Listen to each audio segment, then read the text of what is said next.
All right, welcome into the Five Guys here on the Five Reasons YouTube channel. Make sure you hit like, subscribe, turn the notifications on. I'm Ethan Skolnick. You can follow me at Ethan J. Skolnick and at Five Reasons Sports. I got my friend Alex Donno. You can follow him at Alex Donno. We will get to the topic of the episode today. Before we do, I want to mention a great sponsor of the Five Reasons Sports Network. It's our friends over at Better Edge. That's with an O, betteredge.com. You can go betteredge.com/5 reasons, the number 5 reasons, or just go to betteredge.com, use the code 5, that's the number 5 RSN. You get $20 to play right away, and you can find your lines. Of course, the Miami Heat are, 14.5-point underdogs on the road. Right. But you can actually find more than that. Like, but the thing about Better Edge is different from some of the other apps that we know some of you are using. Well, first thing, it's legal in the state of Florida. There is another one that is. But unlike that one, this one you can find the line that you want. So essentially, that will determine how much you get paid if you win. But if you just, you feel, look, I'm going to take the Heat, but I want to get 20 points in Game 5. Isn't that sad? You can probably find that in the market. So check it out. Also, we run our competitions on there as well. We'll be doing more of those as we get into Dolphins training camp and the like. So check it out, betteredge.com. Use the code 5RSN. All right, speaking of 5, a lot of Heat fans like to talk about Heat in 5. Alex, it's not going to be Heat in 5. Certainly looks like Celtics in 5. Kristaps Porzingis, I'm not expecting that he plays in Game 5. We don't have an official diagnosis at this point, but I was in the locker room and he was in there with the walking boot yesterday. There was a lot of concern when I actually went downstairs to the back area. During the game that he had torn his Achilles. Now, it seems like that's not the case, but we don't know anything for sure at this stage. They classified it as a calf injury, but I wouldn't expect that he's going to play in Game 5. But, I mean, even with him out, Miami just doesn't have enough. We've talked about it during this series. I think we're going to look back at this and say, how did they win Game 2? Honestly, they shot the hell out of the ball, Alex. But, I mean, beyond that, like, how did they win it? But, I mean, yesterday they had 50 minutes combined from DeLon Wright and Patty Mills. And, look, we like both guys. They've both been on 5 on the floor. You can't be getting 50 you can't be getting 50 minutes in a playoff game, a significant playoff game from DeLon Wright and Patty Mills in 2024. It's just not a workable situation. They're essentially out of bodies. I mean, they don't they got DeLon back last night, but Kevin Love is unplayable in this series because of the zone. And he only played 6 minutes. And Duncan Robinson, I mean, Spoelstra tried it for 3 minutes and he can't move. So that's kind of where we're at. So we'll get to some of your comments. But Alex, before we get to where I want to take this episode and a question I'm going to ask you that is of more significance, what did you think of last night's game? Did you even sit through all of it, or did you switch to the Panthers? Oh, of course I switched to the Panthers, but obviously the big takeaway is Derek White is a Heat killer. And, it seems like every time he goes up against Miami, there's a new career high. He set that last night, 38 points against Miami. He just could not miss. What you said about being outgunned, outmanned, and obviously the Heat don't have their full personnel. It would be nice if Jimmy Butler was healthy right now. It's good that he took 22 games off during the regular season to be healthy for the play. Oh wait, oops, okay. I mean, not to say the injury is his fault, but it's ironic the way that it works out. All right, so completely outgunned, completely outmanned. Miami led for 56 seconds in that game last night, and I think that's all that they've led in the 3 games that they've lost so far in this series. You talk about Game 2. That's going to have to be, I think, the memory we cherish and we hold on to. I don't think they're going to have another game where they hit 23 3-pointers. That's probably what it's going to take to win Game 5 up there in Boston. So, the entire game, it pissed me off. I mean, outside of the 56 seconds where the Heat led, Boston was completely guns blazing. They did it in Miami's arena. I know the Heat haven't been great at Kaseya Center, but it still does hurt to lose that way. Luckily the series probably won't end in your home arena, so at least we get saved from that embarrassment. I did go back and see that Bam alleged flagrant 1, which I think was a little bit of a ridiculous call, but crazy things happen in this game. But I mean, Ethan, I know we're going to get into some bigger topics here, but I will say this is one of those rare nights where I was actually happy that the Heat and Panthers were playing at the same time. Usually we're upset. Why can't they stagger the nights? But at least last night, like you said, my other team, my hockey team, is about to eliminate their in-state rival. They're blowing Tampa Bay out. Let me switch over and watch that. That was a lot more fun. Yeah, no doubt. And now the Panthers are not going to have to deal with the Heat being on the same night going forward, and so they get a chance to rest for Tampa, excuse me, for Toronto or Boston, and we'll see how that plays out. I expect Boston to ultimately win that series. Looks like the Panthers are going to have to go through Boston and New York to get to the finals, and those series will get attention in South Florida. And look, I know that the Panthers and Heat, they root for each other. They on Twitter and all the rest. But the one thing the Panthers did not have going for them last year is they did not have the stage to themselves, because even though there were these parallel tracks between the Heat and the Panthers, both 8 seeds, both beating Boston, everything that went on, Kachuk and Butler, everybody still ultimately the market leans towards the Heat. And so no matter what the Panthers do, they were not going to have that stage. Well, this year they're going to have the stage. They're probably going to have it as soon as the buzzer sounds on Wednesday night. I know Heat fans, some just want the season to be over. And you mentioned the Jimmy part, and that's kind of where we're going to pivot towards here. Is no, do I blame him for getting hurt? Of course not. I mean, that's ridiculous. No. It's as ridiculous as when fans do that, do that to other players like Tyler, etc. But look, if you take the regular season more seriously, there is no play-in game. If there is no play-in game, the universe doesn't reward you with a 4 to 6 week injury. Just the way that it is. The thing is, okay, so it happened then. Well, and the thing is, it had Jimmy, played more during the regular season, maybe you're a 4 or a 5 seed instead of a play-in and an 8 seed. And then even if he does get hurt going into the first round of the playoffs, then maybe you can still beat a Cleveland or an Orlando without Jimmy, where you obviously can't beat Boston without Jimmy. No, exactly. I mean, that's the thing. You made yourself as hard. And I tweeted this last night, and Heat fans got upset about it. But I said, look, the lesson from the season is take the regular season more seriously, because everything bad that's happened since is a product of not doing so. And fans are going to go to the off season. I know that's where they want to go. And there is a contingent of Heat fans that literally, I got to tweet one thing while I'm sitting at lunch and I can rile them up for 8 hours. Okay. I know how this works. All right. And we are going to pivot a little bit towards transaction talk as we go forward, just big picture while we're in the moment. But ultimately, look, it's about regular seasons to a certain degree, because the Heat don't have to chase the 1 seed anymore. And we saw them get it a couple of years ago when it did not pay off in a championship. And we saw in the Big 3 era, they didn't have it a couple of times, and they still, they had it in 13 and won a title, but they didn't have it in 12 and they won a title. And there have been other times when they didn't have it. 06, they didn't have it. They had it in 05. They didn't have it in 06, right?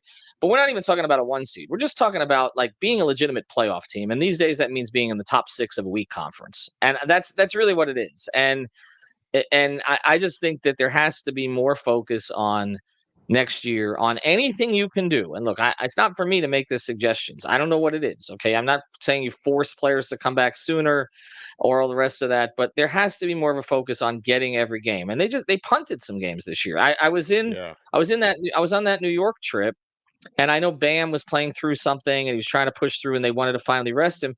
But when they blew the 20-point lead to the Knicks, and then the next night I was in Brooklyn and like literally nobody played. It was like, okay, we're just here, just take this one. It's against a bad Nets team.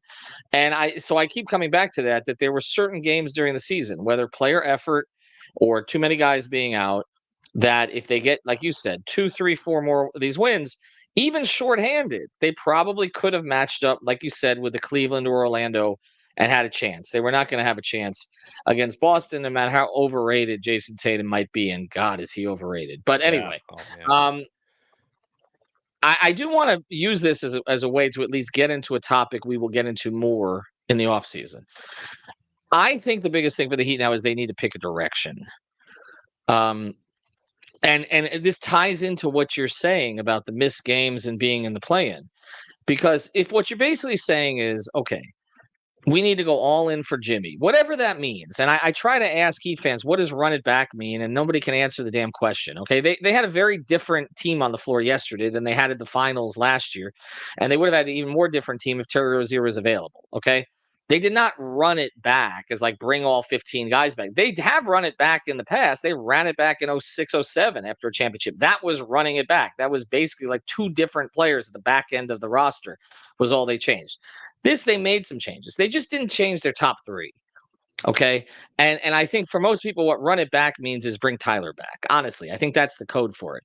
But Alex, to that point, okay, for those who are saying they have a blended timeline right now, right? Like Golden State tried this, all the rest of this. Like you got Hawkes, you got Jovic, but you're on Jimmy's window.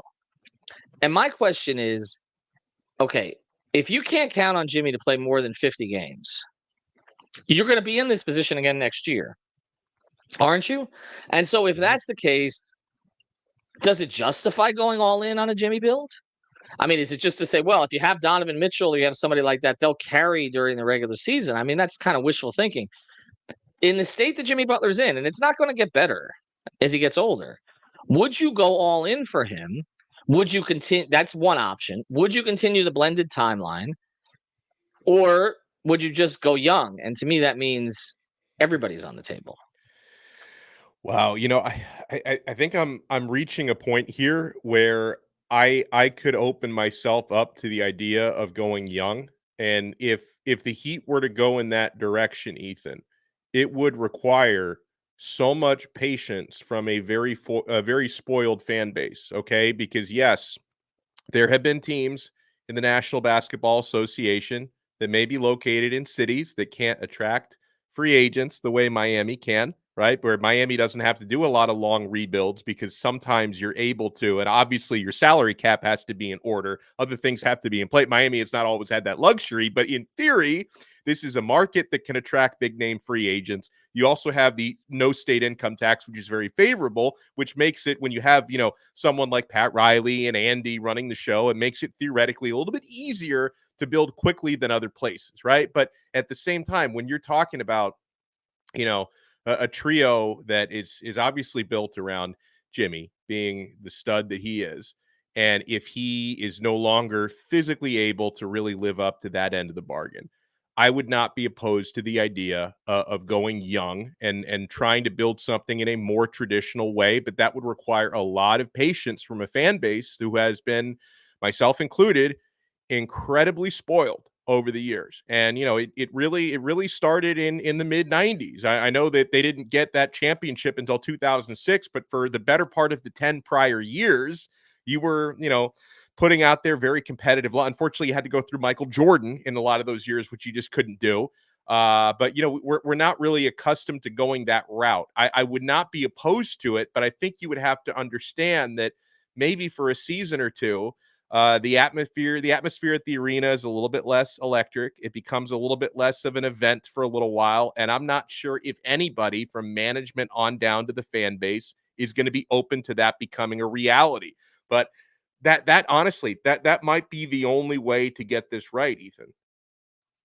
Well, here would be the counters to it. So I'll throw it out there to begin with. You mentioned Yeah. the number one counter, which is that Heat fans are incredibly impatient and spoiled. Sorry. I mean, the ones who are most engaged, okay?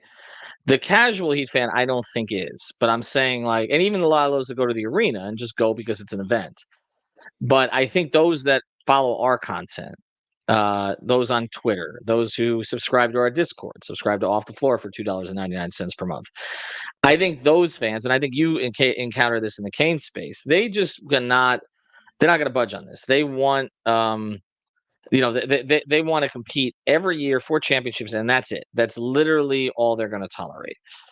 Okay, so that's one problem. And then the organization is aware of that. And that's one of the reasons for the blended timeline. Let's stay competitive, try to find the right pieces to kind of plug it in and this. But now Heat fans are not happy with that, and understandably, because the team finished 7th and 8th the past 2 years, right? I mean, in the regular season, in a weak conference. Okay. The other issue is if you're going to go young, you kind of have to really go young and you have to essentially dump a lot of things because to compete with OKC, Utah, and New Orleans, there was just a report today about how New Orleans under David Griffin, who I know very well, and Utah under Ainge, they're ready to start moving their picks now. Okay, now if people have not been following this, OKC, New Orleans, and particularly OKC, obviously, and they're the best position. But it took them 5 years of desperation and awful basketball to get here. OKC, New Orleans, and Utah own all the picks. These are basically 3 Western Conference teams that for the next 5 or 6 years have roughly half the draft between them. Okay? They've all got 2 first rounders this year, 2 the next year. Some have 3 1 year. That's what they've been doing. Okay. And then Heat fans are like, okay, go get a star. And so you're at the bidding table with some team to get a star. And here you say, hey, I got Tyler Hero and I got a couple of first round picks. Meanwhile, they just gave up one for Rozier. Got Tyler Hero, a couple of first round picks. Maybe I can give you Jaquez. Okay, he looks like an established player. I don't want to give you Jovic. We'll match some salary. OKC comes in and goes, okay, I'll match your salary and I'll give you 6 first round picks. What are you doing? And I know that the counter to this from everybody is, oh, well, they're not attractive destinations. That's why they have to do this, right? OKC, Utah, and New Orleans, particularly. But honestly, unless a player just demands Miami, and we saw even last summer, that's not enough. He could get traded there anyway. And I think in some of these situations, like OKC, I understand that it's a one street town. I've been to OKC many times. I joked when the Heat were playing the finals there that they had a parade. They'd go up and down one street in Bricktown, and then it would be over. Okay, My there ain't sister nothing lives there now. I have zero desire to visit because it's OKC. It's OKC, correct. But Kevin Durant had a good experience there. Russ loved the fans there. And they had, Durant had a restaurant right downtown, take KD's. They were the big, and they live on a lot of land outside. And of course, they travel half the year. And then they get their summers and they can be in Miami or the Bahamas or whatever they want. Paul George was traded there and enjoyed his experience there. So this idea that stars are going to say no to OKC, like let's say the Thunder lose to the Nuggets or the Wolves in the Western Conference Finals, okay? If you can be the star that pushes them over the top to go play with Shea and Chet, I think there's interest there. And so I don't think it's going to be like, I'm not going there. And so that's what the Heat's competing with. Yes, they're more attractive than a lot of these teams that are compiling.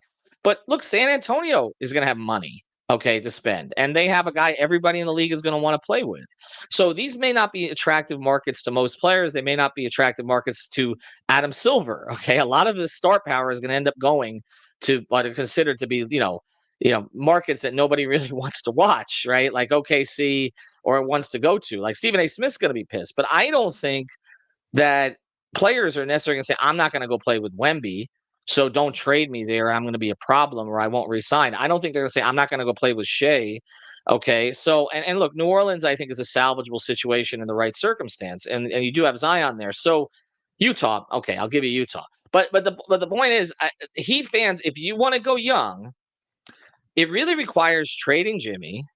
Okay, it can't be both. Like I had some, go young, go on the BAM timeline, but then have Jimmy do less. So you're going to pay Jimmy $50 million a year to do less? That doesn't work, right? I mean, which of the three options would you prefer? Younger? It says you leaning towards that. I'm leaning towards going younger. Because and someone brings this up. I want to address this from Sean H, who says, Donno, the fan base is not spoiled for wanting the team to take the regular season seriously. Under 500 from a team that was in the finals last year is not spoiled. I'm not saying that's why the fan base is spoiled. I'm saying the fan base is spoiled, and I'm part of this, Ethan, because the Heat obviously there had been years sprinkled in where they were not good, but for the better part of the last almost 30 years, the team has been competitive, high playoff championship caliber in a lot of those seasons. I think that's why we're spoiled, because we haven't had that young build, right? But everything you bring up when it comes to the competitiveness of making big trades due to the ammunition that these teams have out west in terms of their draft picks, I think that point is taken. And I think, honestly, when you talk about the mixed timelines, Ethan, what I keep thinking about are half measures. You're trying to have your cake and eat it too, where it's like, okay, we understand we have, an aging star that we're building this around, but we have some young, exciting players. It's clearly not getting us higher than a 7 seed. I mean, and I don't want to discredit the finals run last year because they did that, right? But they also had to come through the play-in and a 7 seed to do that. And it's obviously not working out as the 8 seed this year. So clearly the half measure is not putting this team in a legitimate position to hoist the O'Brien Trophy again. So yes, given the landscape around the league right now, and given the situation the Heat has been in for the past several years, I think going young might be the best option right now. Well, because the other option is saying, okay, we're going to go all in on Jimmy, right? We're going to go all in on Jimmy. We're going to give Jimmy one last chance to reward him for what he's done. I would understand it in the sense of this is an organization that got ridiculed, rightly so, for what happened in 2016. For also, even prior to that, if you think about it, they really wasted the two best years of Dwayne's career, which was 08, 09, 09, 10, because they were waiting for 2010. Now, thank God they cashed it in, right? They cashed it in by getting Braun, by getting Bosch. Otherwise, I mean, with the exception of some flirtation of like Lamar Odom, okay, at that point, who almost came and took a contract, they basically put Dwayne on hold for 2 years, okay? And again, it worked because they still got an elite Dwayne in the first year of the big three, and then LeBron was around to carry as Dwayne declined. Okay. But they're I understand why they're sensitive to Jimmy and what he's accomplished for them and wanting to reward that. And I know why the fans are. I get it. Totally understood. Okay. Mhm. Jimmy has exceeded expectations in terms of when he arrived, and the expectations were already high. But how are you going to have a situation where you're going to go all in for Jimmy, let's say, okay? Let's say you throw all the assets at Cleveland, okay? Because I know Donovan Mitchell is the one people are talking about. He's not going back to Utah, right? OKC, they don't need another ball dominant guard. And New Orleans, unless they got super desperate, I don't really see that happening. So let's say Donovan says, I want Miami, right? Kobe Mhm. Altman, who I know well, I actually spent a lot of time with Kobe the one year I was up in Cleveland. Kobe was fourth on the totem pole at the time in Cleveland. Now, by the way, Kobe came up under David Griffin, who now runs New Orleans. Okay, so if you want, there's a relationship there. I mean, Griff basically gave him the gig. Okay, in Cleveland. Okay, that's that. He was essentially his number two or number three up there. So, but let's say that he'd have a good relationship with Kobe. Andy gets along with Kobe. Kobe's not Joe Cronin. Kobe will do what's best for his organization. And I can also tell you, getting to know Kobe when he was down on the totem pole and we would get a drink together, he would ask me questions about the Heat and Riley all the time. He was fascinated by the Heat. Okay. So there's no bad blood there. We can talk about ownership level, okay, with Gilbert, but there's no bad blood there in terms of the GM who's running the Cavs. Let's Mhm. say that you strike a deal with Cleveland, but you have to give up Hawkins and Hero and first round picks, okay, and a contract, and you're not re-signing Caleb and you or Caleb or Highsmith, and let's say they demand Jovic, which I am against, Oh, okay, and for a lot yeah. of reasons. And then you go all in on this Jimmy build, and you figure you're going to fill out the roster with Kelly Oubre types, right? Like, which is what you would have done last year if you got Dame. What aren't you? Don't you expect Jimmy then to give you 70 regular season games where he plays hard? Or are we just going to say, okay, Donovan, you carry now. You and Bam, you got to carry the whole defense. Bam, play your 75 games, carry the entire defense. Jimmy's going to take his 25 games off for $50 million. Like I don't. To me, that's not a.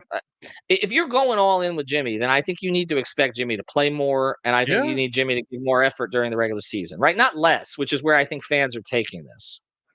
Well, because like it's one thing, you talked about sacrificing probably the two best years of Dwayne's prime in order to anticipate what became the big three build, right? Which was clearly a build where you knew you were going to win. Now, not to say there wasn't hard work that went into that, but you knew that build was going to put you in a position to win multiple championships. That was very clear. That's one of the greater rosters assembled in that era of the NBA. So there was no question. So if you're talking about, especially when you talk about the hypothetical trades of players you would need to deal away to go quote unquote all in the Jimmy build, Ethan, I don't see that as something that guarantees you championships. I think it's something that puts you in the conversation.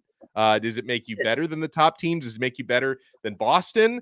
Does it make you better than the top teams in the league? No guarantee. So then you're talking about really mortgaging your future for a build that would be better than the current supporting cast around Jimmy. Also, not the guarantee that Jimmy's actually going to give his A game in the regular season to get you a reasonable seed.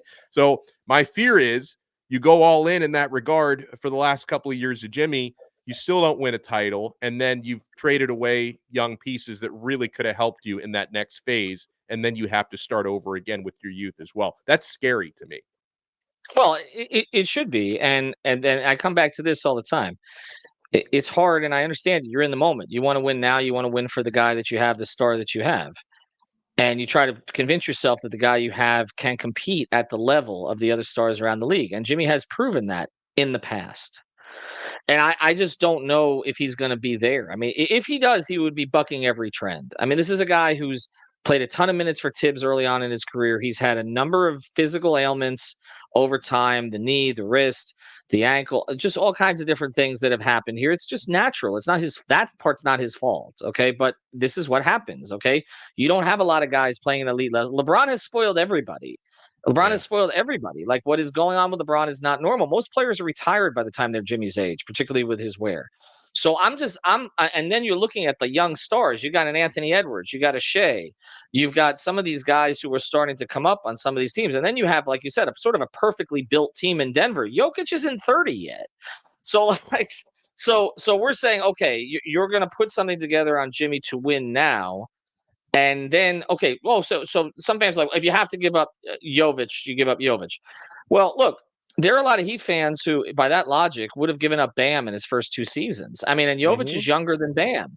Everybody's like, well, Jovic doesn't have Bam's upside. Who says? I mean, they were drafted. Look, Jovic was drafted later, but entered the league earlier and had more of a star trajectory than Bam did. Bam was more of a supporting player in most of the places that he's been. Jovic, the ball's been in his hands. So we're telling everybody we know what Jovic is going to be. And I said this on Twitter, and we'll get to our sponsor here, and then we'll close things up here. But like I said this on Twitter, like 2003, 2004, there was no Twitter, okay? But I got emails, okay? You could reach Skolnick at herald.com. I wonder if that one is still – actually, I was at the Sun Sentinel at that point. So Skolnick at sun-sentinel.com. I wonder if that one is still available. Okay, send an email. See if it works. People were okay with trading Dwayne. When the Shaq stuff came up, there were fans who convinced themselves, because Dwayne had an up and down first postseason. People forget that. Yes, the Indiana series did some good things. He pulled off the floor by Stan at the end. He had some really good games, like the runner in the lane that everybody remembers and everybody has the picture of, and he had a big 3, but he also had like 3 stinkers in there. There were fans, I'm telling you, who were like, if you can get Shaq, okay, fine. If they demand Dwayne, then just at least keep Karan or Lamar out of it. Yeah. I remember that. Right. And Dwayne had only been 1 year in the league then. Like obviously, like you said, we saw flashes of D Wade that first year, that first postseason, but he was still like, you didn't know this was a future Hall of Famer at that point. You thought, oh, this is a really nice young player. And I'm with you. A lot of people thought, hey, if that's the cost of doing business to get Shaq, that's the cost of doing business. Smartly, Shaq said no. If I go to Miami, I'm playing with that guy. Yeah. Okay. And that is kind of what you need. You need a player to have a stronger backbone than Dame had. You need someone to have a backbone like Shaq had. And we'll see if Donovan Mitchell actually has that backbone, if that's the guy that everybody's talking about. All right, let's talk about a sponsor here. And then I know people are asking which direction I would go. So, Alex, I'll let you pose that to me when we come back. Hey, it's Ethan Skolnick for the 5 Reasons Sports Network. We've got a great new sponsor that fits with us perfectly. It's called jerseys305.com. That's jerseys305.com. This is your home for dead stock and vintage jerseys from the Heat, Panthers, Dolphins, Marlins, and the other local teams. Their mission was born from a passion for wearing jerseys of the old styles and the past players. Jerseys 305 aims to make every fan stand out from the crowd with unique pieces that you don't commonly see anymore. Maybe 10, 15, 20 years ago, but not today. And Jerseys 305 was created by the fans, for the fans. They're diehards just like you. In fact, they're probably listening to this episode right now. So check them out, Jerseys 305, their partnership with 5 Reasons Sports, celebrating with a 10% discount on the next purchase using the code 5 at checkout. Unlock your exclusive savings on the entire vintage collection. All right, so Ethan, you're playing GM. What do you go in? Do you go all in with Jimmy? Do you continue the mixed timelines? Do you go young? All right, so here's my thinking on it. Okay, first thing, I do think they need to pick a direction. So that's where I'm leaning towards. So I'm pretty much eliminating the blended timeline here as an idea. And look, that's probably the direction they will stay. Honestly, I just think there's risk to that, even though it seems like there's not. I would look at the market for everybody this offseason. I know that, and here's the thing: they're not trading Bam. Okay. So it does mean at least exploring with Jimmy. If you're not planning on giving him the max extension for 2 years, you're potentially running into an issue here. where he's not going to be happy about it. And then I wonder where that goes. But if you do give him the 2-year extension, you're kind of stuck with it in terms of having to then manipulate to stay underneath the second apron, which I can tell you they do not want to be in. And it's not so much for money. It's really more for flexibility. Fans can think what they want, but I'm telling you that in my conversations, that's their big concern. I would explore everything, honestly, this offseason. And I know this is going to sound like a bit of a cop-out, not in terms of not picking this way or this way, but I don't know who's going to deal with them or what's going to be out there or what they can trump. I just think that they need to be exploring both this offseason because I don't think that again this idea of okay, first thing, yes, I think you need to look at what you can get for Hero this time instead of waiting for everybody to make you offers for Tyler. It's pretty clear that mix doesn't really work with the three of them consistently on the floor at the end of the games. We didn't see it enough this year. There's not enough health there and all the rest of this. But this is the first time that I've said, okay, you don't want the build to go too long, all right, and then you're totally stuck. And so I'm not at the point anymore where it's like just okay, Jimmy Bam or even Jimmy Bam Tyler, and okay, let's fill in the edges. I think they need to do more. I think if they're going to catch some of these teams that are in a full rebuilding mode, then they do need to go young now, okay, and start to accumulate those assets. But if they're going to go for it, then to me, then you are saying, okay, we're going all in on Jimmy for old time's sake.